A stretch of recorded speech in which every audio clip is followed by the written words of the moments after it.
Magandang umaga sa inyong lahat. Ngayon ay narito tayo upang pakinggan ang mga plataforma ng ating kandidato para sa pagka-mayor. Ating kilalanin ang kandidato na sila Ginoong Kenneth Cruz at Ginang Tiffany Aguila.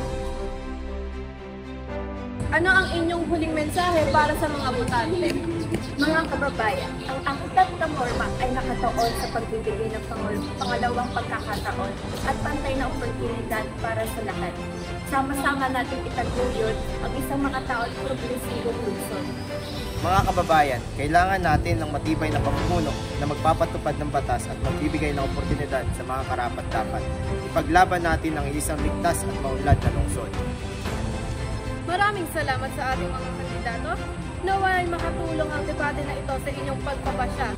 Hindi mo ba alam na ang iyong plataforma ay magdudulot lamang ng takot at kawalang pag-asa sa mga tao? At ikaw naman, masyado kang malambot. Hindi ba nakikita na kailangan natin maging matibay para sa krimen? Hindi kita papayagan na sirain ang ating lungsod. Hindi rin kita papayagan na magpatuloy sa maling pamamaraan.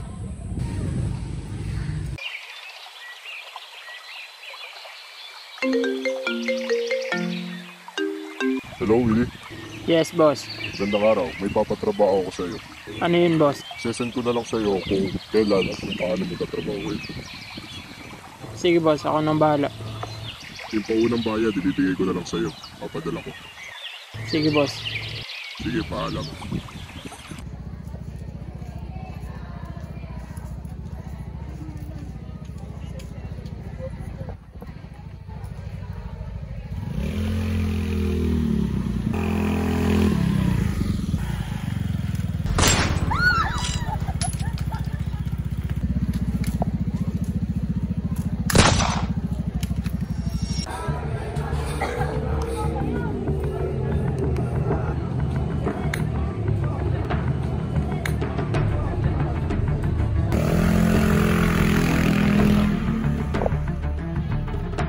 Samantala, patay sa pananambang ang isang kandidatong mayor. Ang base sa ulat, pauwi na ang biktimang kaangkas ang dalawa niyang anak kahapon.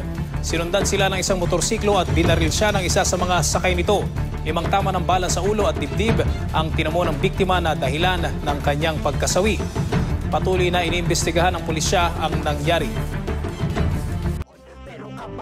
Paghumus kay Panginoon, nangangako tatayo siya tagabangon ng mahirap. Pero pag nakaupo na ay di mo na mahagilap. Gagamitin pa ang bayan at ang pamahalaan para mga bahay niya at yaman ay madagdagan. Pero hindi naman po sa nila lahat ko ang mga politiko. Bahala ka na lang kung tinamaan ka siguro sa gawain mo yung mga mangmang kami doon.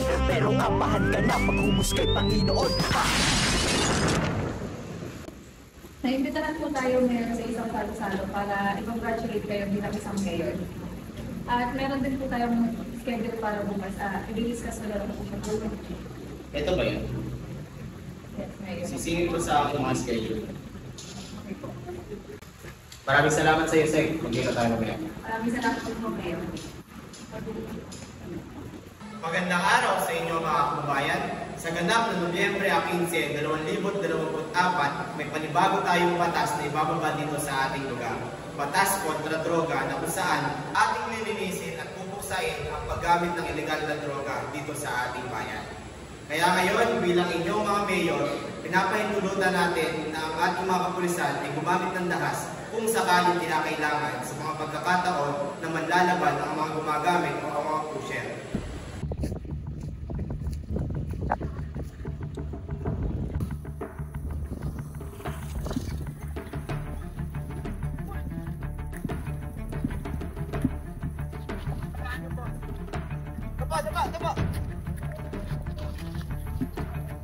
Boss! Gagalaw! Boss, napapalag!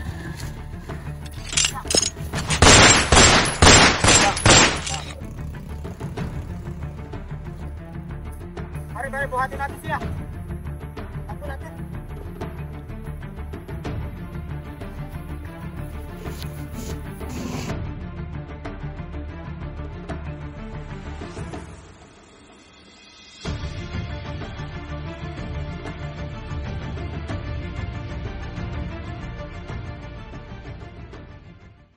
Patay ang isang lalaki sa Tondo, Maynila matapos pagbabarilin ng dalawang nakamotorsiklo. Posibleng may kinalaman daw ang krimen sa onsehan sa droga. Ang mainit na balita hatid ni Haji Rieta.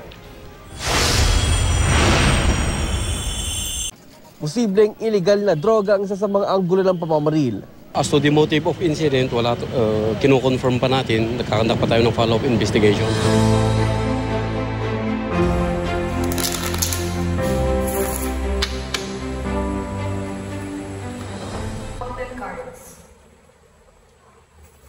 Pagbira, talo. Alas. Hindi ko na naman. Bihira na. Bankers win. Alas. Ganun pare. Alas o. Madali ka ata. One day pa. Oo, bet na kasi pa. Wala na kanas ako kayo pare. Ano yung mga nunod ka?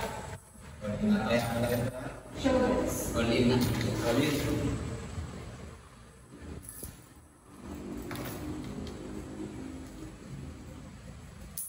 Tingnan to, pare.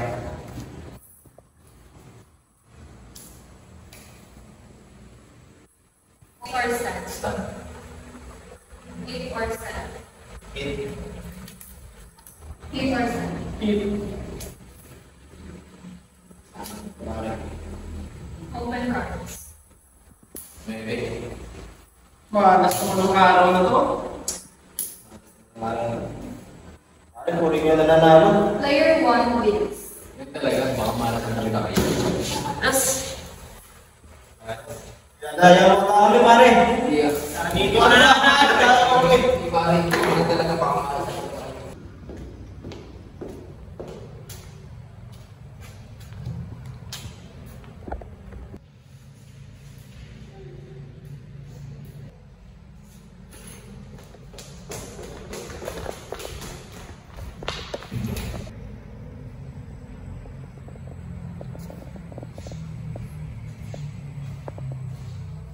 Hello, Willie. May papatrabaho ako sa'yo. Isesend ko ang impormasyon. Ilaw dyan. Masundo dito, lasing na ako.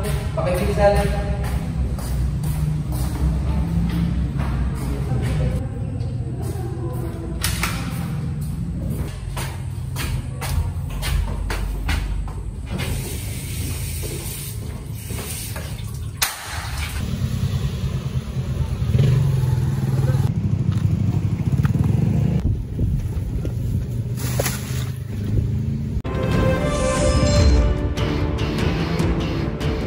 Natagpo ang palutang-lutang ang bangkay ng isang lalaki sa dagat sa Tondo, Maynila.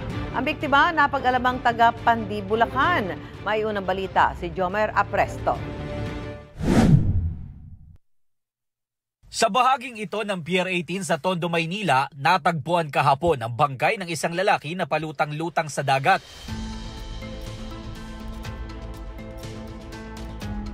Parang hindi na yata tama ang mga nangyayari. Masyado nang marumi ang pamumuno ni Mayor. Ano bang dapat kong gawin? Susumbong ko ba siya? Pero kung magsasalita ako, siguradong mawawalan ako ng trabaho. Paano na ang buhay ko? Ngunit, hindi ko rin maatim na manahimik. Habang alam ko ang maruruming plano ni Mayor, hindi ko na alam ang gagawin ko. Pakiramdam ko, naiipit na ako dito. Hindi ganito ang pangarap kong buhay para sa sarili ko at sa sarili kong bayan. Kailangan may gawin ako. Ngunit ano ba dapat? Ay, bahala na. Sino kaya nagsiwalat ng mga kalokohang ginagawa ko? Paano nila nalaman to? Si Witty kaya? Pero hindi maaari. Dahil kasama siya sa mga kalokohang ito. Sino pa ang mga lagi ko nakakasama at nakakaalam ng mga kalokohang ito?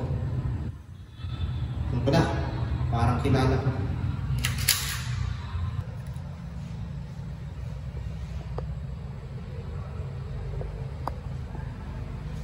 Hello, Willie.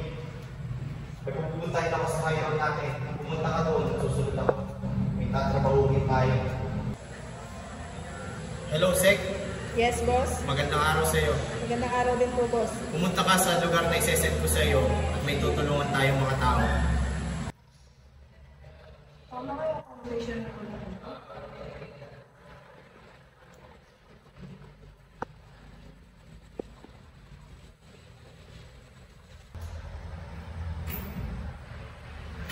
Mayor? Mayor?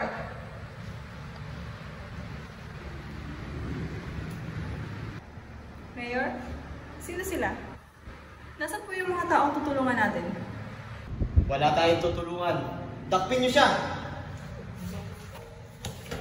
Mayor! Anong nagawa ko? Ha! Bitawan niyo ako! Kala mo may susuplong mo ako?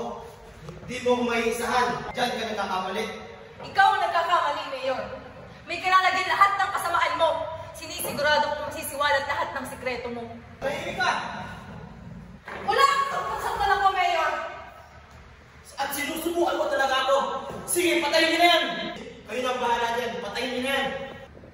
Huwag niyo nga hayaan makawala yan.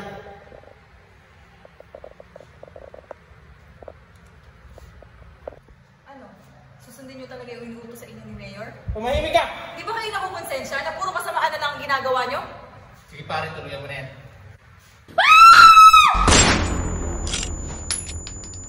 Aresto ko namin Mayor. Sana magpatay at pangilitan ng masugatan at ililan drugs at magnanakaw sa mga ng bayan. Wala akong kinalaman dyan! Mayroon kang karapatang manahimik. Ang lahat ng iyong pahayag ay maaaring gamitin laban sa iyo. Mayroon kang karapatan magkaroon ng abogado. Kung hindi mo kaya, ito'y pagkakalooban ng gobyerno. Naiintindihan mo ba ang iyong karapatan? Wala akong nalaman dyan! Subuko na Mayor, wala pang laban. Mayor, subuko ka na. May mga karanasan na talagang magtuturo sa atin kung paano maging matapang. Mga karanasan na magmumulat sa ating isipan. Kadalasan, ito ang magiging dahilan kung bakit tayo natututong lumaban at ipaglaban ang ating mga karapatan. Sa pagbukas ng panibagong pahina ay may panibagong istorya, pagtapos sa kasamaan at pagpatuloy sa magandang nasimulan.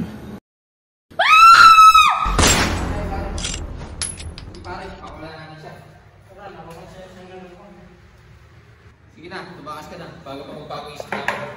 Maraming salamat sa inyo.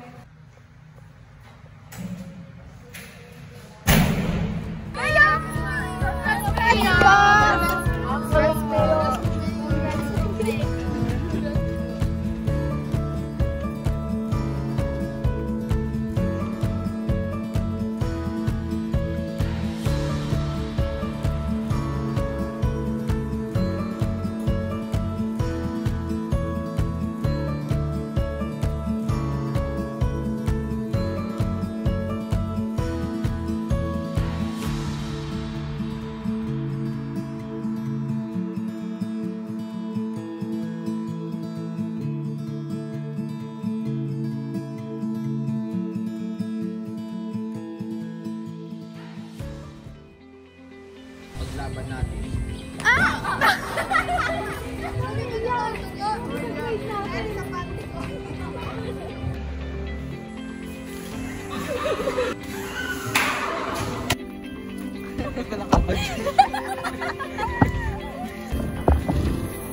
Pagbilag lang kasi.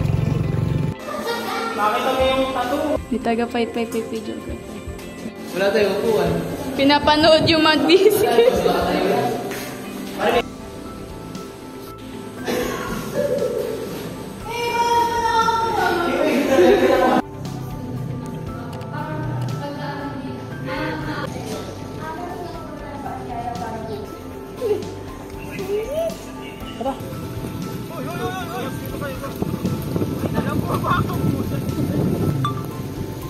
Go!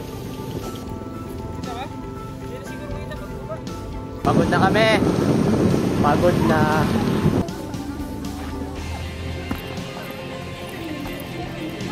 Hey!